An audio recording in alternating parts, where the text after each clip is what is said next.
জনাব সরওয়ার আলমগীর তিনি হাইকোর্টের রায়ের পরিপ্রেক্ষিতে রায় ঘোষণার সঙ্গে সঙ্গে নির্বাচন কমিশন তাকে শপথ করিয়ে এবং তিনি পার্লামেন্টে যে অংশগ্রহণ করেছেন এই রায়টার বিরুদ্ধে জামাতের পক্ষ থেকে একটা সিএমপি ফাইল করা হয়েছিল।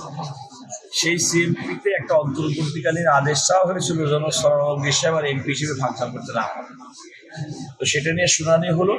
আজকে ছিল একটা আদেশের জন্য মাননীয় প্রধান বিচারপতি সহ, কিন্তু ইতিমধ্যে হাইকোর্টের যে রায়টির দ্বারা উনি সংক্ষুব্ধ বলে আদালতের কাছে অভিযোগ করেছেন কিন্তু মামলা আপিল দায়ের করেছেন, সেই রায়টি হাইকোর্ট বিভাগ পূর্ণাঙ্গ রায়টি প্রকাশ করেছে এবং যেহেতু পূর্ণাঙ্গ রায় প্রকাশ করেছেন সুতরাং উনি যে অন্তর্বর্তীকালীন আদেশ সহ সিএমপি যেটি ফাইল করেছিলেন অন্তর্বর্তীকালীন প্রক্রিয়া হিসেবে সেটার প্রয়োজন থাকবে না এবং আদালত আজকে মামলাটির তালিকা থেকে বাদ দিয়ে দিয়েছেন। অর্থাৎ তিনি যদি কোনো কারণে হাইকোর্টের রায়টি পূর্ণাঙ্গভাবে পাওয়ার পর যদি মনে করেন যে তিনি সংক্ষুব্ধ হয়েছেন এবং আপিল করবেন তাহলে তিনি পরবর্তী করতে পারবেন।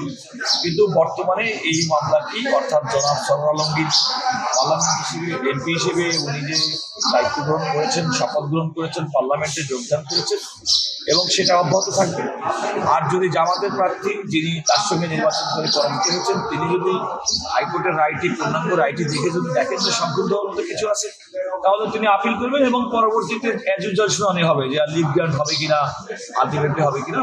এখন যেটা হচ্ছে যে সরওয়ার আলমগীরের তার দায়িত্ব পালন করতে এমপি হিসেবে পরিচালনা করতে কোনো বাধা থাকবে না। তাহলে আমরা কি বলতে পারি হাইকোর্ট যে বৈধ দিয়ে রায় দিয়েছিল সেটা বহাল? না, এটা বলবো এটা হাইকোর্টের রায়ের পরিপ্রেক্ষিতেই তো নির্বাচন কমিশন তাকে শপথ করার পরিপ্রেক্ষিতে তিনি পার্লামেন্টে যোগদান করেছেন, পার্লামেন্টে বক্তব্য দিয়েছেন।